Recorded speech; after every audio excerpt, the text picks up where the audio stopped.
Alors déjà, j'aimerais vous remercier d'être là, parce que c'est le deuxième jour de conférence. Je pense que vous êtes peut-être fatigués. Et alors on m'a dit grand bien de tous les speakers, etc. Donc du coup, j'ai quand même un peu la pression. Et donc, j'aimerais disrupter les disrupteurs, puisque c'était un peu le thème aujourd'hui. Alors ça, de deux façons. D'abord, en vous parlant en français. Voilà. Car I could have spoken English, but I think it would be too global. Moi, j'aimerais vous parler de l'élégance à la française. Et en plus, il paraît que le français rend plus intelligent. Vous avez vu ça, l'apprentissage du français. Et c'est encore et toujours la langue de l'amour. Donc, j'aimerais la partager avec vous.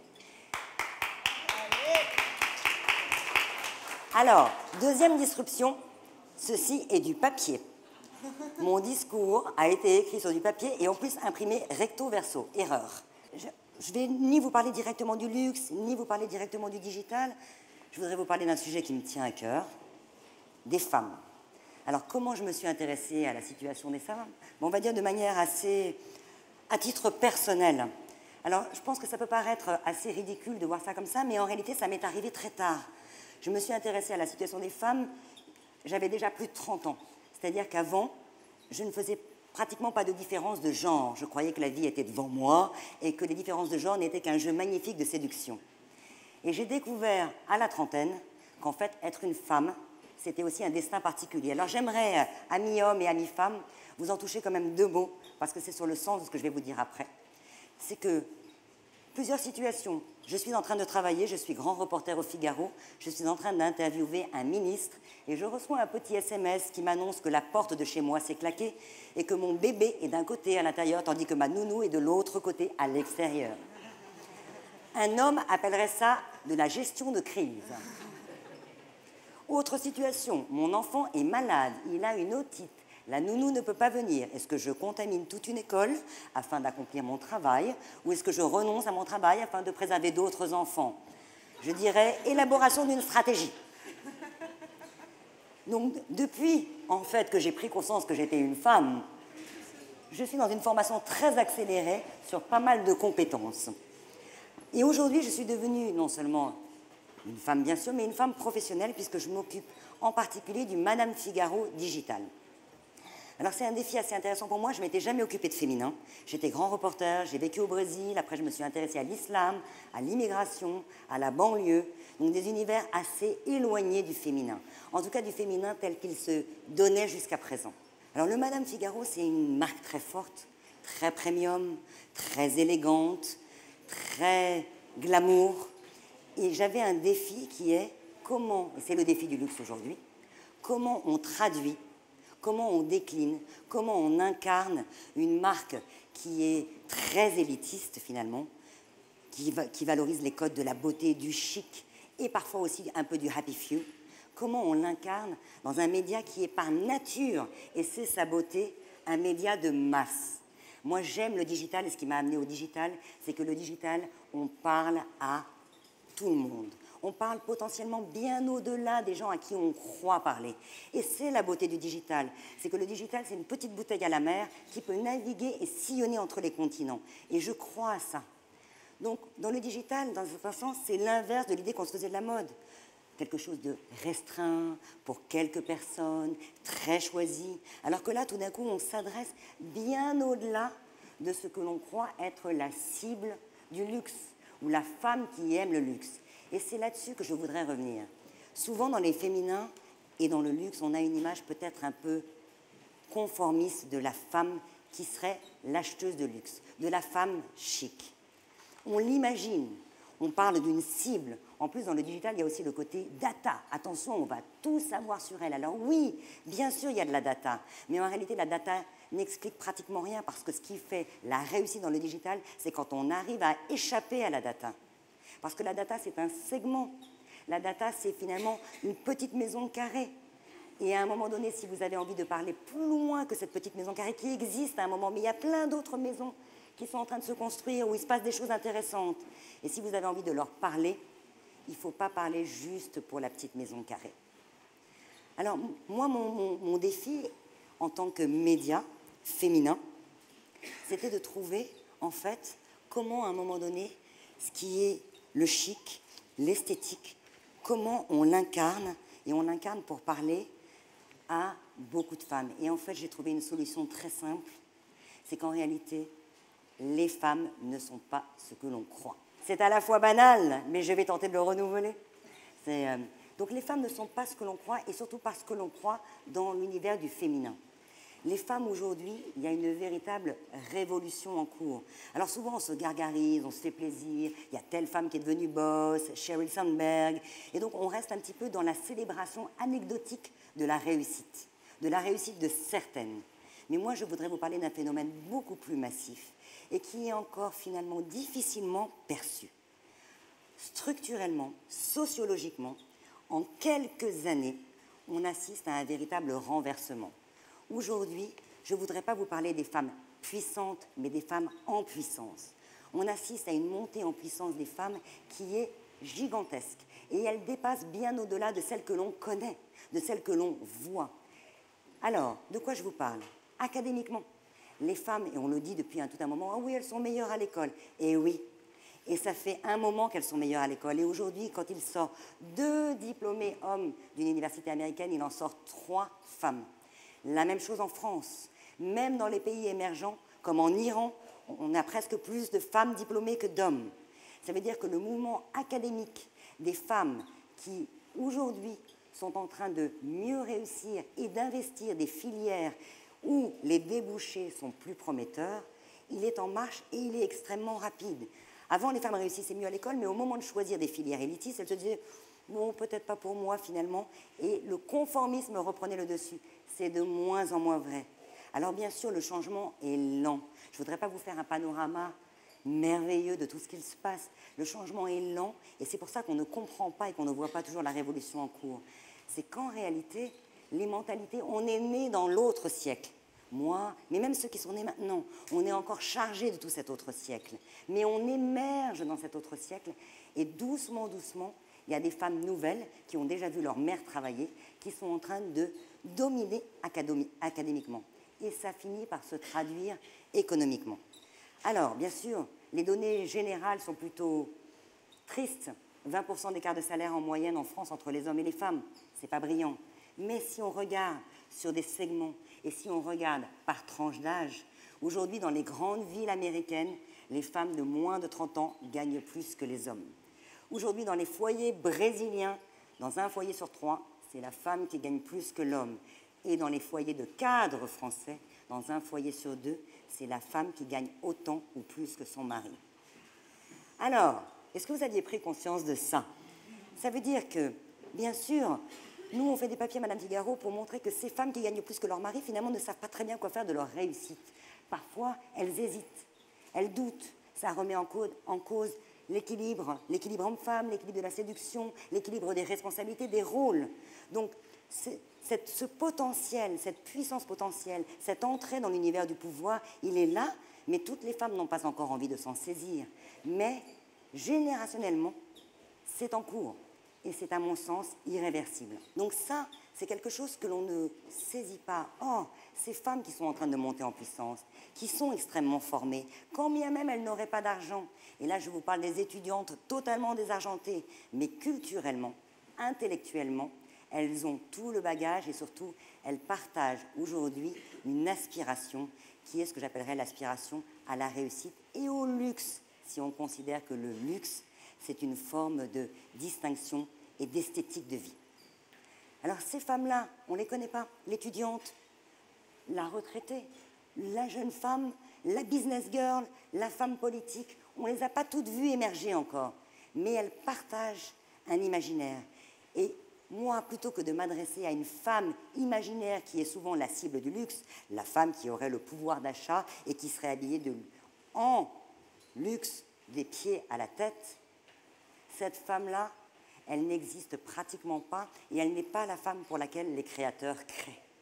Tandis que d'autres femmes qui partagent l'imaginaire du luxe, mais qui n'ont pas forcément aujourd'hui, il faut arrêter de s'adresser à un portefeuille, il faut arrêter de s'adresser à une catégorie socio-professionnelle, à un pouvoir économique du moment, mais à un mouvement. ces femmes-là partagent cet imaginaire. Et cet imaginaire, à un moment, elles vont aussi l'incarner.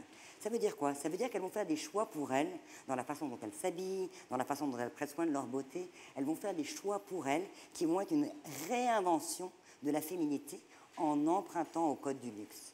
Là-dedans, je voudrais quand même vous parler de quelque chose d'important qui a aussi modifié le rapport des femmes à la beauté et à la mise en scène de soi. Les réseaux sociaux.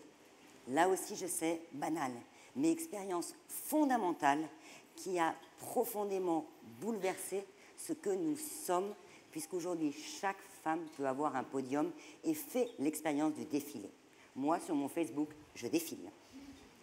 Et quand je défile sur mon Facebook, je vois ce qui plaît. J'ai une expérience instantanée de l'audience, de l'audimat, de la popularité. Et cette expérience-là, elle change complètement le rapport que l'on a à soi. Elle le change pour bien, elle le change pour mal, en tout cas, elle le change. Ce que je veux dire par là, c'est que, on comprend où se situe le cool. Le cool. Ça serait une zone, en fait, un peu intermédiaire, consensuelle, où on sait qu'on va ramasser sa moisson de likes. Donc, on fait l'expérience de la popularité de masse. C'est la zone du cool. Et puis, on fait aussi l'expérience de son particularisme. C'est-à-dire que depuis que Google existe, je sais que je ne suis plus la seule à aimer seulement les noisettes du chocolat aux noisettes. J'ai trouvé d'autres névrosés qui procèdent de la même sorte. Et ça change tout. Ça veut dire que sur les réseaux, autrefois, on était dans un rapport aux autres, on essayait de se former, on voyait quelle image on renvoyait, on adaptait pour plaire. Et puis, on était parfois un peu étouffé, son cadre familial, le cadre de l'école, le cadre de là où on habitait. Aujourd'hui, Facebook permet, dans son particularisme, Facebook et les autres réseaux sociaux, de trouver des pairs, des gens qui sont comme vous, avec qui vous allez pouvoir former une tendance et aussi de se distinguer. Alors, autant le cool crée du plébiscite, autant la distinction crée de l'adhésion. On devient particulier et on crée, au-delà de la masse générale, quelque chose de spécifique que les gens ont envie de suivre, de voir. Or maintenant, depuis qu'on est jeune, et nous aussi on a rattrapé cette expérience-là, on fait l'expérience à la fois du global et du spécifique. Et on se forge là-dedans un goût nouveau, une capacité à se mettre en scène, à se penser, à tenter des choses, à être à la fois dans l'originalité et les codes généraux. Et c'est là qu'on se réinvente un look, une beauté. Cette expérience-là du narcissisme numérique, elle est aussi une expérience fondatrice en termes de personnalité et en termes ensuite de comment on se décline et comment en fait on prend en charge sa mise en scène et son rapport aux autres. Avant, on avait un rapport aux autres, bien sûr, on en faisait populaire, pas populaire, etc. Aujourd'hui, on peut l'améliorer. Il y a un try and learn. On essaye quelque chose, pas de like, bon, try again. Et on essaye quelque chose d'autre. Et ce rapport-là au narcissisme numérique, à l'image, au podium, est quelque chose qui a aussi changé évidemment le rapport des femmes à la mode et à leur propre image. Donc, ces femmes qui sont en train de monter en puissance, ces femmes qui connaissent mieux leur beauté, leur pouvoir, leur capacité de séduction parce qu'elles l'ont testée, qui la connaissent dans le consensuel et dans l'extrême, ces femmes, aujourd'hui, eh bien, ce sont celles qui s'habillent à la fois dans les marques pas chères et qui peuvent emprunter des codes au luxe, mais aussi des objets du luxe. Alors bien sûr, elles commencent souvent par la beauté parce que ce sont des produits d'appel moins chers, les crèmes. Et donc elles peuvent s'acheter une crème chère. Comme elles peuvent se fabriquer à la maison un masque à l'huile d'olive et à l'ail, parce qu'il paraît que c'est bon, et s'offrir un spa très cher parce qu'elles pensent qu'elles le méritent. Il y a quelque chose aussi de très intéressant dans le rapport aux objets chers. On voit aujourd'hui des femmes qui s'inventent des looks où tout est Zara, on va dire, et puis il y a un sac. Il vaut cher et ça se voit. Et ça, c'est important dans le sens où, en fait, c'est un petit peu les potlatches à l'ancienne. Les tribus, pour montrer leur puissance, faisaient des cadeaux de plus en plus riches et fastueux à la tribu d'en face. Mais non pas simplement pour lui plaire, mais pour lui montrer qu'ils étaient capables de faire un sacrifice, de donner beaucoup d'eux, et qu'en ce sens, ils étaient forts. Ils avaient la possibilité de le faire, de sauter beaucoup de richesses pour diffuser cette image de force. Alors, la mode, le luxe, ce n'est pas une destruction, mais ce sacrifice, beaucoup de femmes le font pour acquérir une pièce qui est très chère. Et là, c'est un langage. Elles empruntent un langage et elles situent là où elles veulent être. Je parle le même langage que toi. Tu vois ce sac à 3 000 €? En fait, j'ai fait un gros effort pour l'acheter. Mais je te dis que voilà là où je veux aller et que je peux y arriver. Donc aujourd'hui, en empruntant des choses parfois très chères, dans quelque chose qui n'est pas complètement rationnel avec le budget que l'on consacre normalement à l'habillement, en empruntant ça, elles envoient des messages et elles situent là où elles veulent se rendre et avec qui elles veulent aussi fraterniser, c'est-à-dire quelque part, elles disent « je peux le faire, je ferai ce qu'il faut pour le faire ». Donc là, j'aimerais vous montrer quelques silhouettes. Je ne sais pas si je peux faire ça comme ça. Alors, l'élégance à la française, bon, je vous le fais parce qu'on est à Paris, mais néanmoins, on y croit. Et ce sont des photos que nous avons prises dans les rues de Paris. Et elles m'intéressent parce que ce sont des photos de femmes qui, chacune dans des genres différents, se sont inventées un look qui est, en fait, en mélangeant des éléments chers avec des éléments complètement basiques. Elles ont créé, en fait, quelque chose qui incarne un dynamisme et une voix personnelle. Elle, très élégante, ce n'est pas un créateur de luxe. Et pourtant, elle a son style. On ne sait pas si elle va travailler, on ne sait pas si elle va à une soirée, mais elle va quelque part où on a envie d'aller avec elle. Elle est intemporelle, elle est partout. Elle a son manteau, elle a ses escarpins, elle s'est fait une silhouette très élégante. Arty, quelque part, du Chanel, le chapeau. On ne sait pas trop où est-ce qu'elle se situe. Est-ce qu'elle est dans l'univers de la mode? Est-ce qu'elle va juste à son cours? Le trench, Burberry. Là, un peu plus, il faut oser. Mais elle a probablement fait l'expérience sur Facebook que le ventre, ça marchait. Elle aussi, elle tente quelque chose, et elle, la parisienne typique. Très simple. La silhouette que tous les étrangers nous envient. Une silhouette simple, et en même temps, il y a quelque chose d'à la fois élégant et décontracté. Elle se l'est inventée. Donc cette femme-là, c'est en réalité, cette femme-là, c'est la même. Je voudrais vous montrer cette photo, c'est mon ami Lucas Delatte de l'Institut français de la mode qui me l'a envoyée. C'est cette femme de Sarajevo. Vous voyez les mitraillettes, et elle passe élégante dans sa robe, parce que c'est l'allure, aujourd'hui, envers et contre tout. Mais quand je dis l'allure, ce n'est pas le consumérisme, ce n'est pas être à tout prix complètement dans la mode, c'est une certaine image de soi. Et la plupart des femmes aujourd'hui ont investi l'allure comme aussi une voie de vie. Alors dans l'allure, il y a plusieurs choses. Il n'y a pas que l'élégance un peu papier glacé. Il y a une part de rêve et de message. Aujourd'hui, on est son propre média et on exprime ça.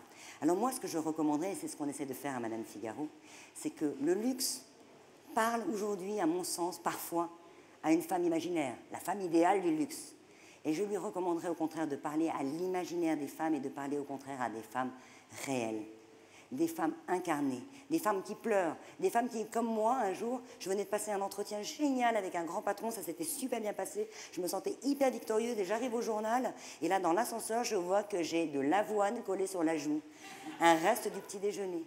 Ces femmes-là, c'est nous, c'est vous, et c'est les femmes d'avenir, de maintenant, qui vont aussi acheter du luxe et contribuer surtout à renouveler ce qu'est aujourd'hui la distinction, l'identité, la beauté. Voilà. Super.